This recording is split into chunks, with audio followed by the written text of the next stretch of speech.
একদিন ছেলে তার বাবাকে জিজ্ঞেস করলো, বাবা, জীবনের মূল্য কি?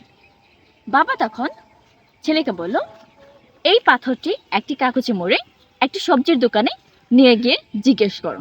তখন সবজির দোকানওয়ালা বলল, তুমি এই পাথর দিয়ে মাত্র 2 ব্যাগ সবজি পেতে পারো।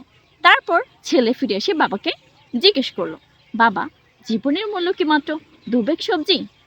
তখন বাবা বলল, তুমি আবার এই পাথরটাকে একটি রুমালে মুড়ে একটি বড় দোকানে যাও এবং গিয়ে জিজ্ঞেস করো। তখন ছেলে একটি চাউলের দোকানে গিয়ে জিজ্ঞেস করো। চাউলের দোকানওয়ালা পাথরটিকে দেখে বলল যে, তুমি এই পাথরটি দিয়ে মাত্র 2 বস্তা চাল পেতে পারো। তখন ছেলে বাবাকে ফিরে এসে জিজ্ঞেস করলো, বাবা, জীবনের মূল্য কি মাত্র 2 বস্তা চাল? তখন বাবা বলল, এবার তুমি এই পাথরটাকে আমাদের ওই মখমলের কাপড়ে মুড়ে একটা বড় দোকানে নিয়ে যাও।